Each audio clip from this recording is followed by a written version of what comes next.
Assalamualaikum warahmatullahi wabarakatuh.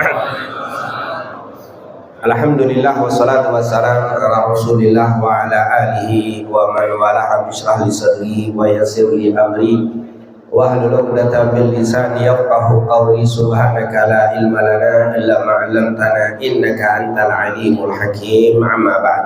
Segala puja dan pujian Allah, salawat serta salam kepada junjungan kita Nabi Muhammad sallallahu alaihi wasallam, para keluarga, sahabat, tabi'in, serta seluruh umat yang selalu beristiqamah mengikuti sunnah-sunnahnya hingga yaumul qiyamah. Alhamdulillah, di pagi hari ini kembali kita dapat berkumpul untuk bersama-sama meningkatkan iman dan takwa kita kepada Allah dengan bersilaturahim, memakmurkan rumah Allah, dan juga mempelajari syariat junjungan kita Nabi Muhammad SAW. Semoga apa yang kita lakukan ini mendapatkan keberkahan dan keridhaan dari Allah Subhanahu wa ta'ala. Amin ya rabbal alamin. Alhamdulillah, di pagi hari ini kembali saya dapat mengisi di tempat yang kita cintai ini, yang memang beberapa pekan lalu kita absen karena memang melaksanakan ibadah al-hajj. Alhamdulillah, kemarin malam kita kembali dan pagi hari ini bisa kembali. Karena dengan istiqomah seperti pertanyaan dari pagi tadi, di dunia ini nggak dapat naungan dari Allah SWT. Naungan dalam kehidupan, dalam artian naungan kasih sayangnya Allah, naungan dengan rahmat, keberkahan, keridhaan, dan seterusnya. Apakah hanya khusus untuk di akhirat? Tentunya setiap kita membaca ayat dan membaca hadis Rasulullah SAW yang menceritakan kebaikan akhirat, itu pasti diberikan di dunia sebelum di akhirat. Jadi setiap janji-janji kebaikan di akhirat itu pasti diberikan sebelum di akhirat sudah dapat efek daripada di dunianya. Jadi tapi sebaliknya, kalau di dunia belum tentu di akhirat. Tapi kalau di akhirat sudah pasti dapat. Tapi tidak semua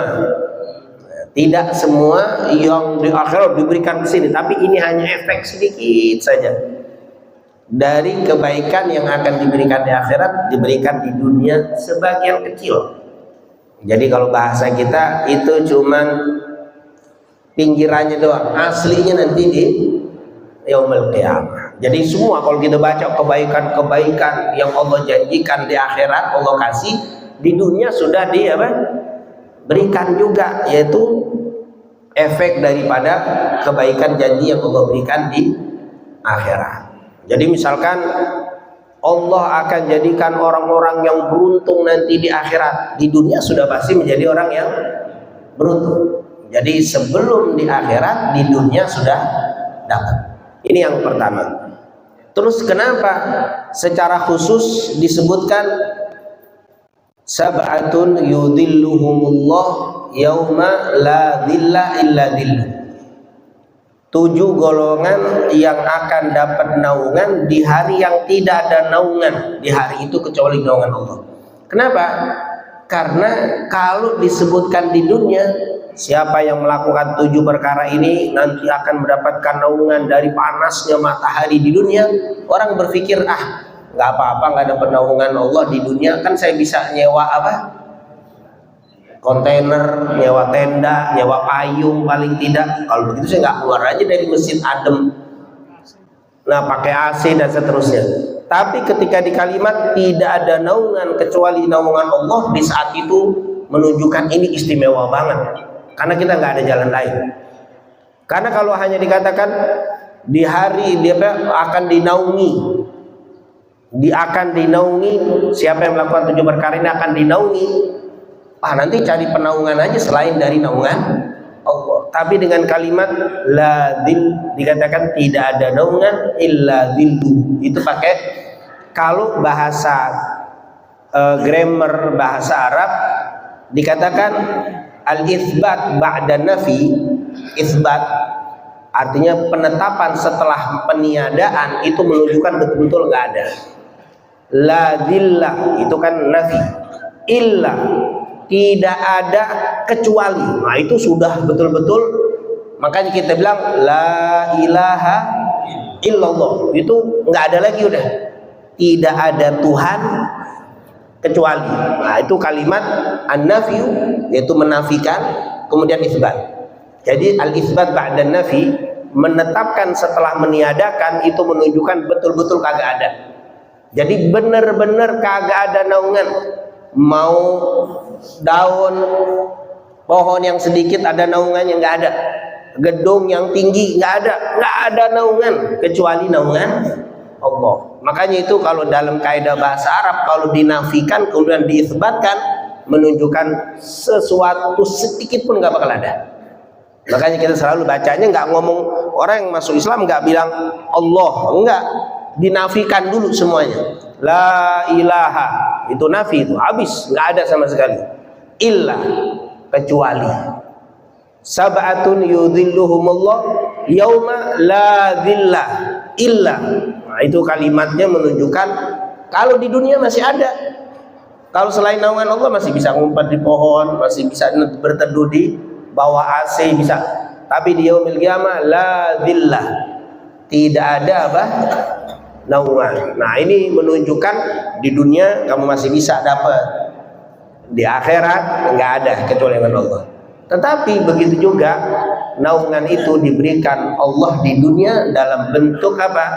Hidayahnya, kasih sayangnya, ridhonya, keberkahannya, itu dapat. Karena para ulama itu kalau menerjemahkan kata-kata fisik juga diterjemahkan secara batin. Nah, cerita itu kan naungan, nanti jangan dipikir bentuknya payung. Ini jangan diterjemahkan secara fisik doang. Kita di sini kan sering kita dengar apa kata di dalam hadis Abu Hurairah, Bukhari Muslim, man nafasa an mu'minin kurbah nafasallahu anhu kurbah min kurabi yaumil qiyamah. Wa man yassara ala mu'sirin yassarallahu fid dunya wal akhirah. Wa man satara musliman satarahu Allahu fid dunya wal akhirah. Wallahu fi aunil 'abdi ma kana al-'abdu fi auni akhihi. Wa majtama'a qaumun fi baitin min buyutillah yatluna kitabahu wa yatadarasunahu illa nazalat 'alaihimus sakinah wa khaffathumur rahmah wa dzakarahumullahu fi man indah wa man salaka tariqan yaltamisu fihi ilman sahalallahu lahu bihi tariqan ilal jannah wa man batta'a bihi amalu lam yusri bihi nasabu. Bukhari Muslim, hadits Abu Hurairah. Apa kata Rasul? Hadits itu salah satu penggalan kalimat tadi, siapa yang berkumpul di rumah Allah, masjid, yatluna kitabah, mereka membaca kitabnya Allah, baik dari Quran dan hadis. Kitab Allah itu maksudnya bukan hanya Quran tapi juga wahyu. Yatluna kitabah wa yatadarasunahu, dan mereka mempelajarinya, mengkajinya. Yatluna kitabah wa yatadarasunahu, terus illa nazalat alaihimus sakinah, kecuali diturunkan kepadanya sakinah. Wa khaffathumur rahmah, dinaungi rahmat.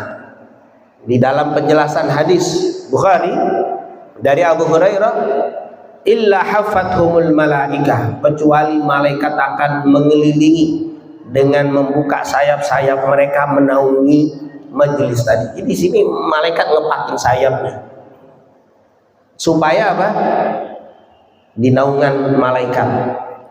Padahal kalau kita pikir secara zahir, kita nggak perlu naungan malaikat, kalau udah ada naungannya kita nggak perlu. Ternyata Rasul bilang apa? Allah menjelaskan malaikat mengepakkan sayap-sayapnya menaungi orang yang hadir di majelis ini. Ini namanya naungan.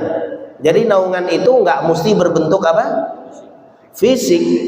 Jadi orang yang melakukan 7 perkara ini akan dapat naungan Allah di hari yang tidak ada naungan juga di dunia dapat naungan. Tapi bagaimana naungannya? Bisa berbentuk dengan dihadiri malaikat, dijaga malaikat, dikasih rahmat, dikasih naungan dari ridha dan keberkahan Allah. Itu wa khafathumul malaikah, dan mereka akan dinaungi, dilindungi, diselimuti oleh para malaikat Allah Subhanahu wa ta'ala. Alhamdulillah. Jadi yang 7 golongan yang bakal dapat naungan itu imbasnya bukan hanya di akhirat tapi juga di dunia. Insya Allah Allah selalu naungi kita semua dalam kehidupan dunia sampai akhirat kita dengan kasih rahmat dan sayangnya Allah Subhanahu wa ta'ala. Sehingga kalau dari sinar mahsyar yang begitu mengerikan saja kita dapat adem, dapat selamat, apalagi dari sinar dunia yang sangat-sangat kecil dibanding dengan panasnya akhirat. Panas akhirat saja selamat, apalagi panasnya kehidupan dunia. Selamat dari fitnah ad-dunya, fitnah al-mahya wal mamat, fitnatul qabr, fitnah masih dajjal, insyaallah akan terjaga. Kenapa? Karena dalam naungan Allah Subhanahu wa ta'ala. Wallahu a'lam bishawab. Ada lagi? Ya, siap nyiapin pertanyaan. Toto biasanya ada yang ditanya. Silakan. Ada. Ada. Wajib.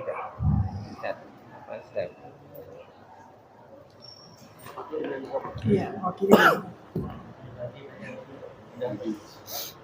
Masih ada waktu. Bedek. Saya dalam kesempatan. Assalamualaikum warahmatullahi wabarakatuh. Saya ingin menanyakan, ini kan lagi viral tentang haji ya.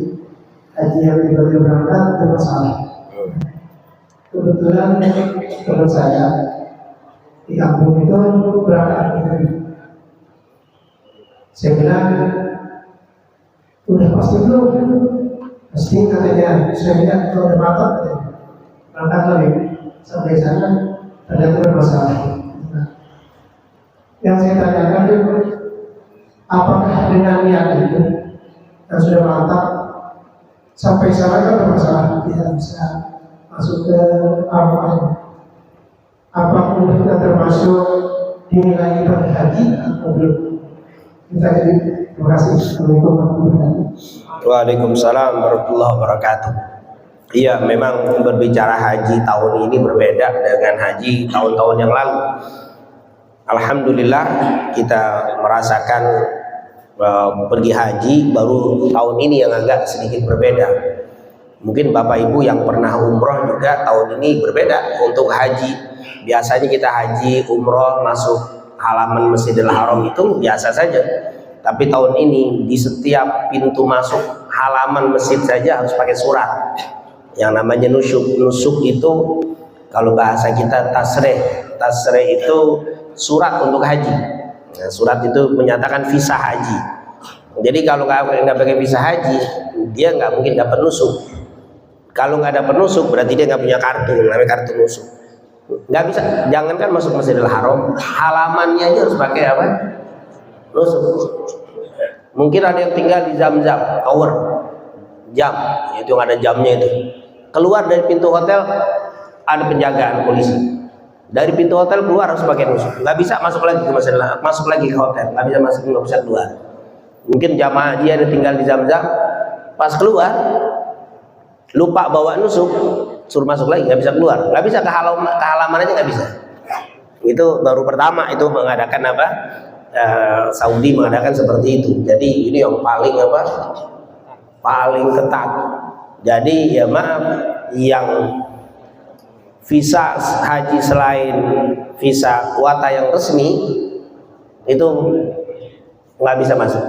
Tahun lalu saya dapetin jamaah, mungkin ada juga jamaah yang di sini berangkat pakai visa ziarah, lolos semuanya.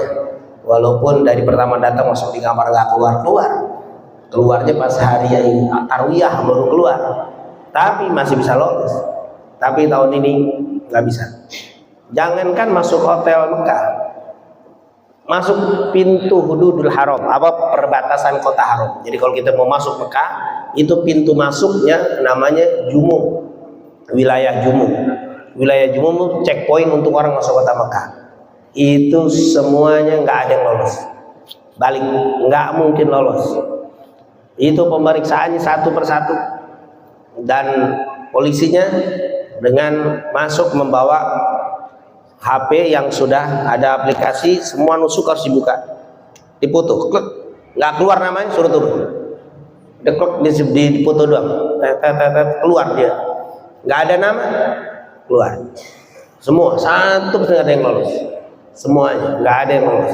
Bukan cuma dilihat paspornya berapa, orang berapa, enggak, paspor berapa, 40 orang, orang yang 40, nggak begitu, tetap nusuknya harus dibuka, kret, semuanya sudah selesai. Bisnya baru kalau kita disegel, dikasih stiker di pintunya, nggak boleh ada yang masuk, nggak boleh ada yang turun, pokoknya nggak mungkin bisa lolos. Makanya ada juga Indonesia memang semangat, mungkin diantara saudara antum atau tetangga antum, teman antum berangkat tanpa visa haji. Yang kedua, visa furoda nggak keluar. Furoda, mungkin pernah dengar furoda. Furoda ini yang sekali bisa berangkat tahun ini, bayar tahun ini, berangkat tahun ini, yang harganya bisa sampai berapa tuh, 1,3 miliar juga ada tuh. Tapi nggak bisa keluar, dijual berapapun nggak ada yang, sampai 1 miliar lebih nggak ada yang keluar. Jadi furoda nggak bisa keluar, walaupun dia bayar 10 miliar nggak bisa keluar furoda. Tahun ini nggak ada. Tapi Ustaz, ada itu orang yang langsung bayar langsung keluar, itu namanya visa mujamalah. Jadi visa itu banyak, ada visa ziarah, ada visa ummal. Visa ziarah itu visa turis, itu nggak mungkin bisa masuk. Visa ziarah tetap keluar, bisa ke Madinah, bisa ke Riyadh, bisa ke Jeddah, bisa ke Taif, tapi Mekah nggak bisa. Nah, haji adanya di mana? Di Mekah, ya muter-muter seputar Mekah aja, tapi nggak bisa masuk Mekah, ya nggak bisa haji. Yang kedua, visa apa, ummal itu pekerja. Jadi di sono kayak kuli, kayak apa, TKI ya, tenaga kerja. Dulu banyak tahun kemarin bisa tuh, TKI masuk sono ternyata haji bisa, tapi tahun ini nggak bisa masuk Mekah. Jangankan yang visa, yang punya KTP Mekah, Indonesia, orang Indonesia atau orang asing, yang punya igoma KTP, yang tinggal di Mekah, semua disuruh keluar dari kota Mekah, harus tinggal di Jeddah. Rumahnya digedor tiap hari, digedorin, ada keluar, suruh keluar semua, diangkutin di mobil, ditaruh di Jeddah, nggak boleh ada di kota Mekah. Itu pokoknya saya pernah haji pertama kali pembukaan setelah COVID, baru dibuka pertama, saya berangkat haji, sepi. Tapi ini lebih sepi lagi, karena orang-orang pada nggak ada semuanya. Orang-orang tuh buat diusir itu.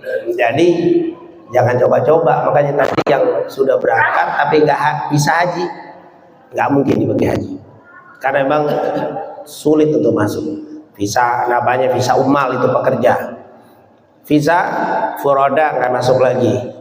Visa apa lagi? Siyaha. Visa siyaha ini ziarah sama nih, jalan-jalan keliling.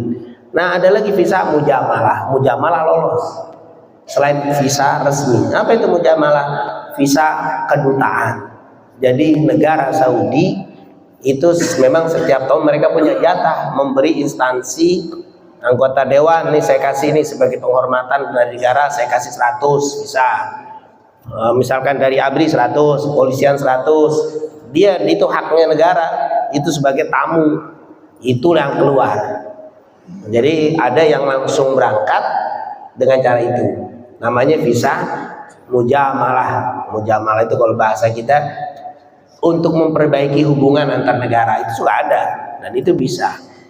Jadi jangan kaget kalau yang apa, tapi Ustaz ini bukan pejabat bisa berangkat, ya mungkin dapat jatah dari keluarga apa, mujamalah itu, selebihnya nggak bisa.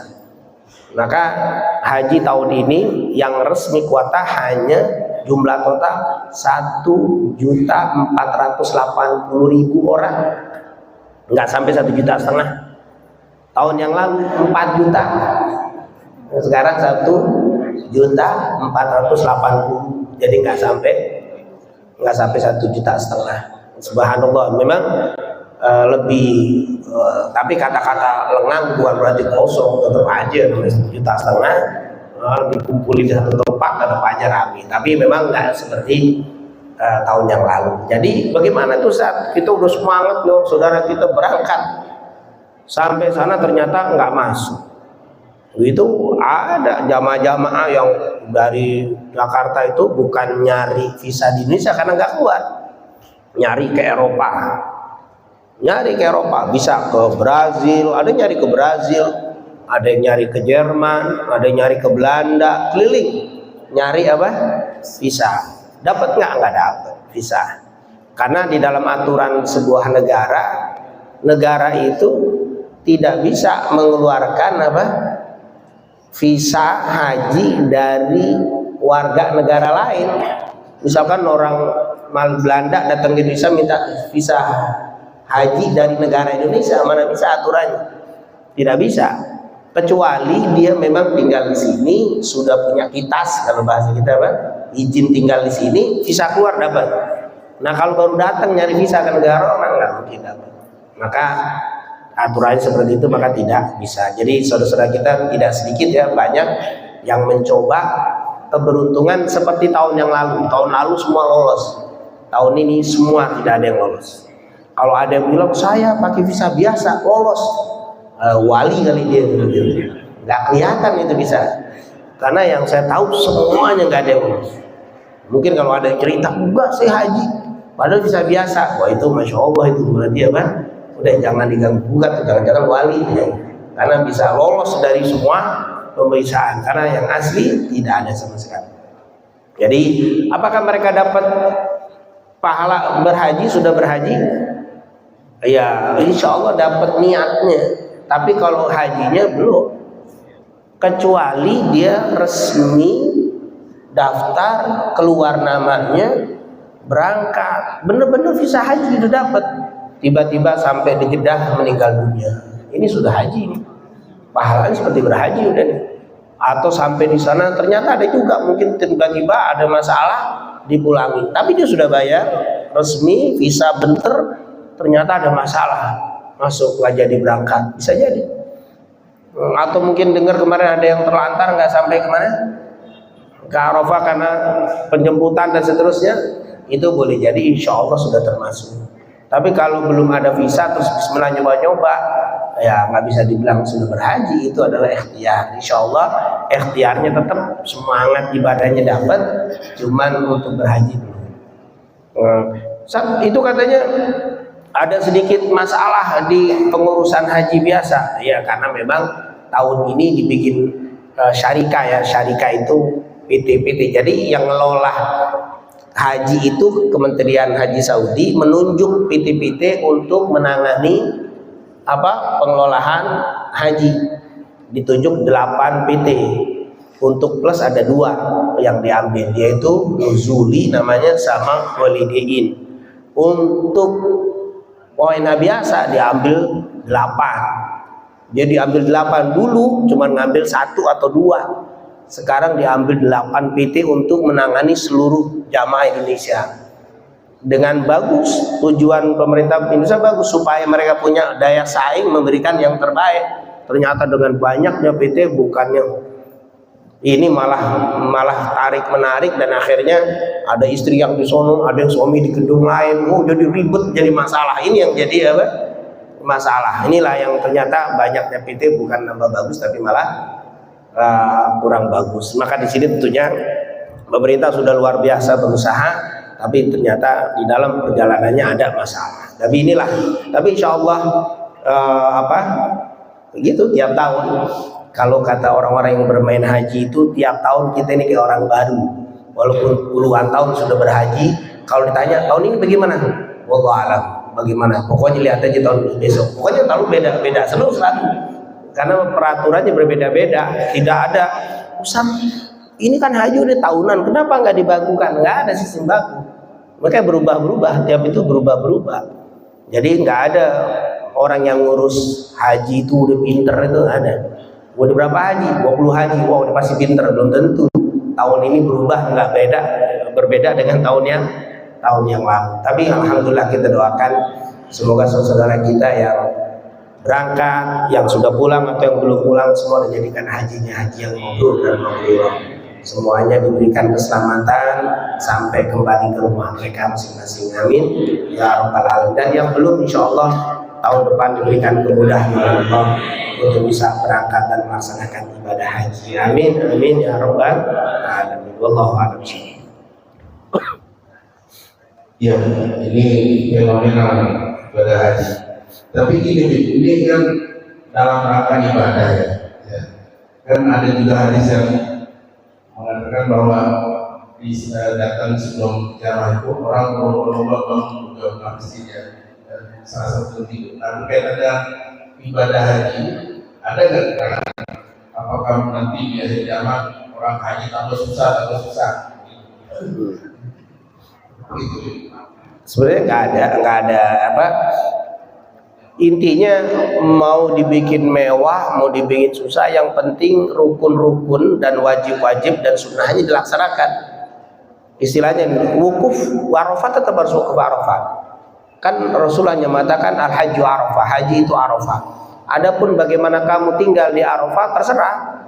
Mau yang wah saya pengen ngikutin gaya Nabi lah, nggak mau pakai AC, silakan aja. Yang penting wukuf kamu bener. Wah, saat saya nggak kuat kayak Nabi, saya mau pakai AC yang kalau masuk udah kayak bintang 5, ada masuk aja silakan. Yang penting wukufnya benar. Jangan kayak bintang 5 tidur dulu dari awal sampai akhir. Oh, jangan dikira Mina itu jangan seperti zaman Nabi sekarang. Mina Arafah misalkan masuk, Bapak mungkin nggak kalau masuk ke dalamnya, kalau saya videoin, saya foto, nggak nyangka itu Mina, itu Arafah, itu kayak bintang 5 dalamnya. Tapi nggak ada dilarang apa? Nggak ada larangan, silakan. Yang penting wukufnya tetap apa? Arafah. Karena haji itu pada dasarnya bukan ditentukan mabrur dan mabrur tidak mabrur, itu bukan ditentukan dari apa? Khusyuk doanya, enggak. Karena haji itu berbeda dengan ibadah lainnya. Kalau sholat makbulah, doanya makbul. Tapi kalau haji mabrur, tidak ada haji makbul. Haji adalah apa? Mabrur. Artinya apa mabrur? Baik. Haji yang baik. Jadi mau menjadi mabrur bukan wah kalau pergi haji, mau berangkat haji buku doanya segini, wah pasti mabrur tuh. Buku doanya tebel banget. Enggak ditentuin sama doa. Baik, bagaimana kamu supaya baik di dalam melaksanakan haji? Makanya disebut haji mabrur. Bukan haji makbul, haji makbulah, enggak ada. Hajjah makbulah, enggak ada. Hajjah mabrurah, mabrur baik. Seperti dalam Al-Quran itu kan 197 Al-Baqarah. Faman faradha fihinnal hajja fala rafath wala fusuq wala jidal fil hajj. Siapa yang berhaji jangan ngomong kotor, jangan ngomong nyakitin orang, jangan debat. Itu akhlak aja, akhlak. Haji nih, misalkan orang ibadahnya banyak di tengah padang pasir, orang pada sholat di karpet yang bagus, di wukuf Arafah tebel. Ini orang wukufnya enggak di karpet, misalkan di pasir, pulang ini benana hitam. Itu mabrur, belum tentu. Enggak ditentukan dengan itunya. Bagaimana dia bersikap baik? Mabrur, baik di haji. Enggak nyakitin orang, tidak debat, tidak ngomong kotor. Kalimat yang disuruh. Makanya dalam hadis Bukhari Muslim dari Abu Hurairah, man hajja falam yarfus walam yafsuk raja'a kayawma waladatu ummu. Siapa yang berhaji dan dia tidak berkata kotor, tidak nyakitin orang, pulang seperti baru lahir dari rahim ibunya. Jadi yang disuruh cuma berbuat baik. Sholat mah standar aja, malah sholatnya pendek-pendek. Selama di Arafah Mina jamak qashar berdua, nggak ada gobliyah, nggak ada ba'diyah. Udah di Arafah Mina, Arafah Muzdalifah jamak qashar takhir. 2 isya maghrib 3, isya 2. Nggak ada gobliyah, nggak ada ba'diyah. Tidur. Muzdalifah. Wukuf namanya Arafah, wukuf tuh diem. Wukuf di Arafah nih udah diem, doa zikir, nggak ada macam-macam. Bahkan orang bengong aja nggak apa-apa, wukuf sah. Orang wukuf diem doang di Arafah, namanya wukuf di padang Arafah. Di Muzdalifah disebut mabit. Mabit artinya apa? Nginep, ya nginep aja. Sholat maghrib 3, Isya 2 jamaah akhir tidur, nggak usah tahajud, tidur aja udah. Bangun subuh, sholat subuh jalan ke Mina, ngapain Mina? Jumroh, lempar, nggak ada wiritan, nggak ada apa-apa. Habis lempar jumroh, mabit lagi, tidur lagi.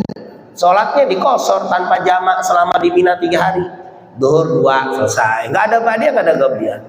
Datang asar 2, nggak ada qobliyah, nggak ada ba'diyah. 3 maghrib. Habis gitu isya 2, pendek-pendek amalannya.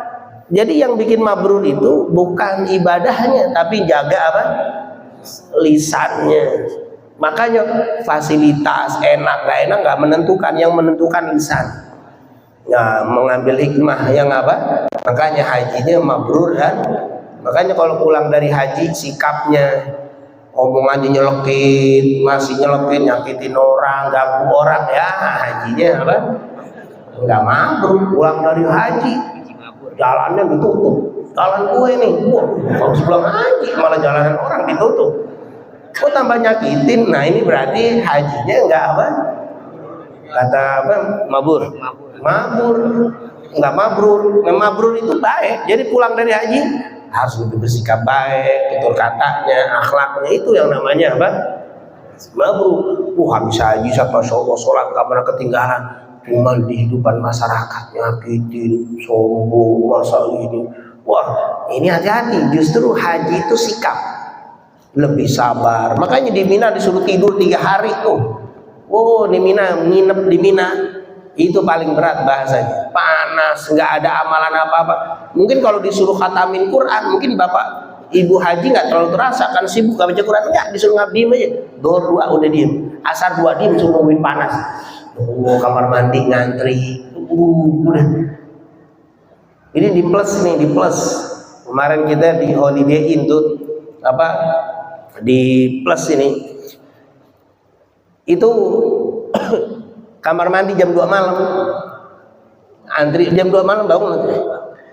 Saya tanya yang hadir di situ, Bu, berapa lama habis ngambil kamar mandi? 2 jam saja. Pak, berapa? 1,5 jam. Paling cepat 1,5 jam untuk dapat apa? Kamar mandi. Emang bener, mestinya pulang dari haji sabar. Nah, pulang dari haji kagak ada sabarnya, berarti nggak dapet tuh. Emang yang dibentuk tuh karakter untuk apa? Makanya orang pulang dari haji mabrur itu begitu tuh, sikapnya lebih apa? Berbeda. Jadi nanti kalau kita lihat orang yang habis pergi haji, bukan wah bapak tambah putih nih haji, kayaknya mabrur nih. Dari mana putih tanda mabrur? Orang nggak pernah keluar dari hotel, di motel mulu putih, nggak pernah sholat ke haram. Wah ini orang tambah gendut, waduh mabrur nih, timbangan naik, juga. Timbangan nggak bisa ditentukan. Dari mana? Lihat sikapnya. Sekarang lebih lama, lebih sabar, bicaranya lebih tertata, nggak ngomong kotor, nggak suka debat, nggak suka menyakitin orang. Nah ini mulai ini tanda-tanda. Ya walaupun nggak 100% berubah, tapi ada perubahan dari sikap. Makanya baik. Jadi disebut mabrur, haji yang menimbulkan sikap bagus. Itu makanya disebut hajinya mabrur, hajinya menjadikan orang baik. Jadi baik. Jadi yang haji yang diterima itu menimbulkan sikap yang baik. Jadi gampang sebenarnya. Bukannya maaf, ini orang udah haji tapi kok sholatnya tetap begitu aja. Bukan itu mabrurnya. Akhlaknya, omongannya lebih lebih sabar. Pokoknya lebih baik bermasyarakat, itu namanya mabrur. Jadi mabrur itu dilihat dari apa? Sikap, bersikap ya, bukannya wah habis haji usaha tambah maju, bukan itu. Wah habis haji usahanya mandek, bukan itu mabrur. Mabrur itu bagaimana dari mabrur ya, dan diterjemahkan dari bahasa haji yang baik, berarti orangnya menjadi lebih baik. Kita doa ini biar saudara-saudara kita semua, kita yang berhaji dan yang sudah berhaji betul-betul hajinya mabrur, hajinya menjadi atau membentuk orang itu menjadi baik. Amin ya rabbal alamin. Setelah terakhir Nutup. ini di WA. Bisa kita tolong tanyain dong. Misalnya kita atau keluarga kita nggak sampai lagi dan misalnya kita kan dilarang bergaul sama dukun. Apa hukumnya jika kita bergaul sama kiai atau ulama dan semacamnya? Ya, satu. Iya. Dan memang bicara santet, sihir, telu itu memang ada. Itu walaupun sudah tahun 2025 tetap ada. Zaman milenial gini bukan berarti apa? Wah ini mah zaman primitif dulu. Bukan, ini adalah ada. Keberadaan ini sampai kapan? Sampai yaumul qiyamah. Dari zaman ke zaman, dari zaman sebelum Nabi Muhammad SAW sudah ada. Bahkan yang paling ngetop zaman siapa? Nabi Musa. Itu sihir udah biasa. Zaman Nabi Sulaiman tuh sampai kenapa Nabi Muhammad? Nabi Muhammad pernah kena sihir. Nabi Muhammad pernah kena sihir. Yang nyihir Nabi orang Yahudi. Nanti kalau kita baca Al-Quran bisa dibaca di surat Al-Mu'awwidhatain. Al-Mu'awwidhatain itu surat Al-Falaq dan An-Nas. Jadi kalau kita baca surat itu asbab nuzul, sebab turun. Salah satu sebab turunnya surat Al-Mu'awwidhatain karena Nabi Muhammad kena sihir. Waktu itu diriwayatkan dari Aisyah di Bukhari Muslim. Aisyah mendengar Rasulullah SAW menceritakan dulu Rasulullah panas. Akhirnya datang dua malaikat ke Rasulullah SAW. Yang satu berdiri dekat kaki, dekat kepalanya Rasul, satu lagi dekat kaki. Yang dekat kaki nanya, malaikatnya sama malaikat ngobrol. Kenapa nih Nabi nih? Kenapa kayak begini? Kok meriang panas begini? Akhirnya si yang dekat kepala, malaikat bilang, sungguh dia terkena sihir. Jadi obrolan malaikat. Kalau obrolan malaikat asli, kalau obrolan kita mah apalagi di warung kopi, ngaco mana-mana. Ini benar nih obrolan malaikat. Ini lagi kena kalau bahasa gila tersihir. Man saharahu, siapa yang nyihir dia nih? Nah, disebutin Yahudi. Ada seorang Yahudi yang nyihir dia. Terus ditaruh di mana itu sihirnya? Ditaruh mana itu sihirnya?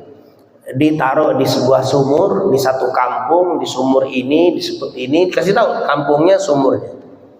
Kemudian lalu bagaimana caranya? Kalau Nabi Muhammad ini membaca 11 ayat ini, ikan dicabut oleh Allah Subhanahu wa taala. Kemudian dalam riwayat turun malaikat Jibril. Sungguh Allah Subhanahu wa taala telah memerintahkan kepada Nabi Muhammad untuk baca qul a'udzu birabbil falaq min syarri ma khalaq wa min syarri sampai selesai qul a'udzu birabbin nas malikin nas sampai selesai. 12 itu ya, di situ sampai dibaca selesai. Akhirnya Nabi ikut baca dari bacaan malaikat Jibril. Setelah dibaca hilang semuanya. Jadi Nabi pernah kena sihir, tapi kesihirnya Nabi cuma meriang. Padahal sihir itu dibuat dengan 12 iketan. Sesuai dengan ayat tadi 12 iketan. Itu kata para ulama sihirnya Yahudi yang paling kuat. Jadi Yahudi itu paling percaya dan paling hebat di dalam apa? Kan Nabi Musa dulu banyakkan Bani Israel Yahudi. Intinya paling kuat sihir itu 12 iketan. Dan ternyata dibuat kalau orang biasa bisa gila atau mati. Tapi Nabi Muhammad fisiknya apa? Wah, cuman meriang doang. Kalau orang Bantarjati disihir begitu lewat. Ini cerita Rasul ini. Cuman meriang doang Rasulullah. Akhirnya dibacain itu ayat, Rasulullah baca, hilang. Langsung Nabi manggil Ali bin Abi Thalib. Kemudian Abdullah bin Abbas, ada beberapa sahabat, ada bilang Salman. Intinya Ali bin Abi Thalib dipanggil, "Hei Ali, coba engkau pergi ke kampung fulan, di situ di pojokan kampung itu ada sumur, engkau masuk ke dalam. Ambil bulutan iketan. Akhirnya Ali bin Abi Thalib, Rasul nggak pernah ke kampung itu, nggak tahu sumur itu. Tapi Ali berangkat radhiyallahu anhu dengan 3 sahabat. Dan akhir benar di kampung itu kampung kosong, kampung udah nggak ada penduduknya. Di ujung kampung itu ada sumur yang nggak kepakai, kering. Ali bin Abi Thalib pun masuk, ternyata ketemu buhul. Buhul itu apa? Bulutan-bulutan orang biasa nyihir itu. Akhirnya dibawa sama Ali bin Abi Thalib, lalu Rasulullah suruh bakar. Itu dibakar, itu buhul itu dibakar. Setelah dibakar, Ali bin Abi Thalib, "Ya Rasulullah, apakah perlu kita bunuh si Yahudi ini?" Kata Rasul, "Jangan. kalau dibunuh nanti menjadi fitnah. Karena nggak ada bukti, kalau sihir itu kan nggak ada bukti, nanti akan menjadi fitnah. Dan yang penting aku sudah sembuh, kata Rasulullah SAW. Berarti kalimat sihir itu ada. Jadi kalau ada yang bilang, Ustadz itu ada Ustadz sakit kena sihir, bisa jadi. Wah berarti kurang wirid. Bukan kurang wirid, Nabi aja kena, apalagi. Jadi jangan dibilang kurang wirid. Ya, memang itu sesuatu yang memang ada. Dan itu selama surat Al-Falaq ada, berarti memang sihir itu ada. Berarti selama masih ada itu, dan ayat itu menunjukkan, dikatakan sihir itu wa min syarri hasidin idza hasad. Gitu kan, ada qul a'udzu birabbil falaq min syarri ma khalaq wa min syarri ghasiqin idza waqab wa min syarri naffatsati fil uqad. Jadi dari keburukan nafas itu nafas tapi bukan nafas biasa yang ada semburan. Nafas itu nafas. Wa min naffatsati fil uqad itu ikatan. Jadi ditiup, di sihir itu mainan apa sihir. Aku berlindung dari keburukan sihir-sihir yang dikirim. Itu nyir ada. Tapi kalau sekarang katanya sihir pakai internet. Ngelihat buka masuk bisa jadi, udah canggih sekarang. Dulu kan dukunnya pakai belangkon, pakai pakai model. Kalau sekarang udah pakai dasi. Bisa jadi sihir tukang-tukang sihir udah pakai pakai dasi, pakai laptop, bisa jadi. Jadi tapi tetap sihir itu ada. Jadi min nafasati fil uqad itu adalah dari uqad dikirim, dan ini berarti memang ada. Tetapi Islam adalah agama yang sempurna, maka setiap perkara apalagi sihir pasti ada penakalnya, tidak ada yang tidak ada penyelesaiannya. Bahkan yang pertama dalam Al-Quran, dalam hadis diancam orang yang bermain sihir. Ini adalah ancaman yang sangat berat ya. Ini termasuk perbuatan syirik. Kalau nggak bertobat bisa membahayakan untuk agama, bahkan sampai bisa keluar Islam. Itu yang pertama, hati-hati yang bermain-main dengan sihir, karena ini ancaman sangat berat. Bukan kecil dosanya, sangat besar, bahkan bisa mengeluarkan dari keislaman. Hati-hati. Ini yang pertama. Yang kedua, jangankan tukang sihirnya, yang datengin aja, yang ngedatengin tukang sihir. Saya bukan tukang sihir, tapi ngedatengin tukang ramal, tukang sihir. Pak, sihir simbolan dong. Yang datengin tuh, itu bisa kena dosa besar, bahkan bisa keluar dari Islam. Ya.